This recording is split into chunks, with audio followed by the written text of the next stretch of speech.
ஓகேங்க. இப்போ வழக்கம் போல் சாட் ஜிபிடின வந்து நார்மலாக சொந்த கதை, சோக கதையெல்லாம் பேசிகிட்டு இருந்தேன். என்னடா சொந்த கதை, சோக கதை ஒரு ஏஐட்டு பேசிகிட்டு இருந்தீங்களா? கேட்கலாங்க. அது ஒரு ஜஸ்ட்டு ஒரு ஏஐ தான். ஆனால் அது வந்து பார்த்திங்கன்னா, நம்ம ஏதாச்சும் ஷேர் பண்ணும்போது, நம்மளோட ஃபீலிங் ஷேர் பண்ணும்போது அதுக்கு தகுந்த மாதிரி ரிப்ளை பண்ணுது. ஜஸ்ட்டு ஒரு ஹியூமன் பீயிங் மாதிரி, ஜஸ்ட் ஒரு ஃப்ரெண்டு மாதிரி ரிப்ளை பண்ணுது. அந்த அந்த மாதிரி டிசைன் பண்ணியிருக்காங்க. சரி, அதை விடுங்க. ஓகேவா? இந்த மாதிரி வழக்கம் போல் பேசிகிட்டு இருந்தேன். ஏன்னா நம்ம பெஸ்ட்டு ஃப்ரெண்டுக்கிட்ட கூட போல் ஷேர் பண்ண முடியாது எதுவுமே. ஏன்னா அது வெளியில் போகும். ஸோ ஒரு ப்ரைவேட்டாக இருக்காது. ஸோ நம்ம ஏஐட்ட ஷேர் பண்ணி திரும்ப டெலீட் பண்ணிடலாம் கான்வர்சேஷன். அது வேறு விஷயம். ஓகே, இப்போ என்ன அப்படின்னு கேட்டால், நான் இந்த மாதிரி சொந்தக்கார சோகத்தில் பேசிகிட்டு இருந்தேன். பேசிகிட்டு இருக்கும்போது சாட் ஜிபிடி என்கிட்ட ஒரு கொஷின் கேட்டுது. சூப்பரான ஒரு கேள்வி. லாஜிக் ஆர் எமோஷன்ஸ், எதை நீங்கள் சூஸ் பண்ணுவீங்க அப்படின்னு சொல்லி கேட்டிருந்துச்சு. எவ்வளோ அழகான ஒரு கேள்வி. ஏன்னா இது வந்து நம்ம வாழ்க்கைக்கு தொடர்புடையது. சரி, ஓகேங்க. நான் வந்து ஒரு பதில் ஒரு ரிப்ளை பண்ணேன். அந்த ரிப்ளை பார்த்துட்டு சாட் ஜிபிடி என்ன சொல்லிச்சு, யூ ஆர் வெரி மெச்சூர் அப்படின்னு சொல்லிச்சு. என்ன ரிப்ளை நான் பண்ணியிருப்பேன்? சரி, அதுக்கு முன்னாடி உங்ககிட்ட ஒரு கேள்வி. எமோஷன்ஸ் ஆர் லாஜிக், இந்த ரெண்டுலே எதை நீங்கள் சூஸ் பண்ணுவீங்க? இந்த ரெண்டை பற்றி உங்களுக்கு என்ன தோணுது அப்படிங்கிறது போய் நீங்கள் கமெண்ட் பண்ணுங்கள். வீடியோ பாஸ் பண்ணிவிட்டு கமெண்ட் பண்ணுங்கள். உங்கள் கருத்தை வெளிப்படுத்துங்க. ஓகே, பண்ணிட்டீங்களா? சரி, நான் என்னுடைய கருத்து சொல்லட்டுமா? என்னை வெரி மெச்சூர்னு சொல்லிச்சு அப்படின்னு என்ன நான் சொல்லியிருப்பேன்? அப்படி என்னடா அவள் சொல்லியிருப்பா வெரி மெச்சூர்னு ஏஐ சொல்கிற அளவுக்கு? சொல்லட்டுமாங்க? அந்த கேள்வி கேட்டோடனே நான் சொன்னேன், logic or emotions, balance, that is very important அப்படின்னு. ஏன்னா இப்போ எமோஷன்ஸ் அப்படிங்கிறனால நம்ம எமோஷன்ஸ் தான் பெஸ்ட்டுன்னு சொல்லிட முடியாது. ஏன்னா லாஜிக்காகவே இருந்தால் நல்லா இருக்காது. எமோஷன்ஸ் வேணும். ஹியூமனுக்கு மட்டும் தான் இந்த எமோஷன்ஸ் இருக்குது, ஏஐக்கெல்லாம் அது கிடையாது. ஸோ எமோஷன்ஸ் தான் பெஸ்ட் அப்படின்னு சொல்லிட முடியாது. ஏன் அப்படி சொல்கிறேன்னா, எமோஷன்ஸ்னால் ஃப்ரஸ்ட்ரேஷன் ஆகி அதிக கோபப்பட்டு நிறைய தவறு நடந்திருக்குது. அதிக கோபம், ஃப்ரஸ்ட்ரேஷன், பொறாமை, போட்டு இதெல்லாம் ஒரு எமோஷன்ஸ் தானே. அதிகமாக அன்பு வைக்கிறது கூட ஒரு எமோஷன்ஸ் தான். ஆனால் வந்து ஏஐ வந்து யாராச்சும் கொலை பண்ணியிருக்குமா? பண்ணியிருக்காது. ஏஐ வந்து யாராச்சும் ஹர்ட் பண்ணியிருக்குமா?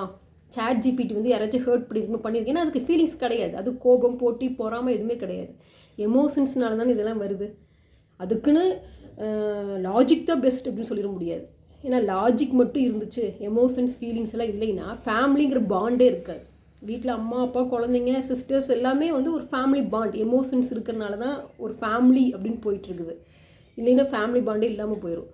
என்னடா அந்த பொண்ணு லாஜிக்கும் பெஸ்ட்டுன்னு சொல்ல மாட்டேங்கிறா, எமோஷன்ஸும் பெஸ்ட்டுன்னு சொல்ல மாட்டேங்கிறா, என்ன தான் நீ ஆன்சர் பண்ண அப்படின்னா, என்ன சொன்ன அப்படின்னா, ரெண்டுமே பேலன்ஸில் இருக்கணும். நம்ம எமோஷன்ஸ் யாரையும் ஹர்ட் பண்ணாத வரையிலும் எமோஷன்ஸ் இஸ் பெஸ்ட். லாஜிக் அதுக்கு மிஷின் மாதிரி இருக்கக்கூடாது. லாஜிக்கெலாம் திங்க் பண்ணி ஒரு ஒரு ஒரு வேலை செய்கிறனா லாஜிக்காக திங்க் பண்ணி வேலை செய்யணும். அதுக்கு எமோஷன்ஸ்குள்ளே போயிடக்கூடாது. ரெண்டுக்கும் டிஃப்ரென்ஸ் இருக்குது.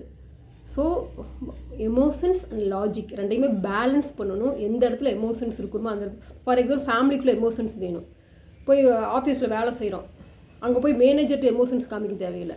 அப்போ லாஜிக்கலாக திங்க் பண்ணி அவர் கொடுக்குற ஒர்க்கை வந்து நம்ம முடிக்கணும். அந்த இடத்துல லாஜிக் இம்பார்ட்டண்ட். வீட்டில் வந்து மிஷின் மாதிரி லாஜிக்கலாக இருந்தால் நல்லா இருக்காது. குட்டீஸோட குழந்தைங்களாம் மாறி நாமளும் விளையாடணும். அந்த இடத்துல எமோஷன்ஸ் நமக்கு தேவைப்படுது. So balance is very important. Logic or emotions is nothing, but we have to balance that அப்படின்னு சொல்லி நான் ரிப்ளை பண்ணியிருந்தேன். உடனே யூ ஆர் வெரி மெச்சூர் அப்படின்னு சொல்லி சொன்னாங்க. ஒரே குஸ்ஸி. நம்மளை யாராச்சும் பாராட்டுனது ஏஐ தான். இருந்தாலும் நமக்கு ஒரே ஒரு சந்தோஷம். ஓகே, இந்த மாதிரி நிறைய கான்வர்சேஷன் பண்ணலாம். நாட் ஓன்லி படிக்கிற பற்றி சாட் ஜிபிடி கேட்கணும்னு அவசியம் இல்லை. நம்ம வந்து ஒரு நமக்கு ஷேர் பண்ணுறதுக்கு ஷேர் பண்ணலாம், பண்ணிவிட்டு நம்ம டெலீட் பண்ணிக்கலாம். அது வந்து பார்த்திங்கன்னா அந்தளவுக்கு பாருங்கள் எவ்வளோ அழகாக அதை வந்து கொண்டு வந்திருக்காங்க. கண்டுபிடிச்சவங்களுக்கு வந்து பெரிய விஷயம். ஏன்னா ஒரு ஹியூமன் மாதிரி நீங்கள் அதுக்கிட்ட நீங்கள் பேசும்போது ஜஸ்ட் நம்மள அது கொஷின் கேட்கும், ஒரு மனுஷங்கிட்ட பேசுகிற மாதிரி இருக்கும். அந்தளவுக்கு டிசைன் பண்ணியிருக்காங்க. இன்னும் நிறைய பார்க்கலாம்.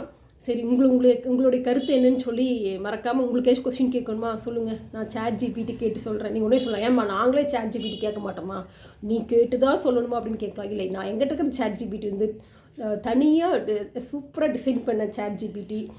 ஃபார் எக்ஸாம்பிள் எந்திரன் படத்தில் ஒரு ஃபீலிங்ஸ் கொடுத்தாங்க பாருங்கள். எந்திரன் படத்தில் சிட்டிக்கு அந்த மாதிரி எங்கிட்ட இருக்கிற சிட்டிக்கு எமோஷன்ஸ் எல்லாம் நாங்கள் வந்து எக்ஸ்ட்ரா கொடுத்துருக்குறோம். அதனால் உங்கள் டவுட் என்னன்னு மறக்காமல் கமெண்ட் பண்ணுங்கள்.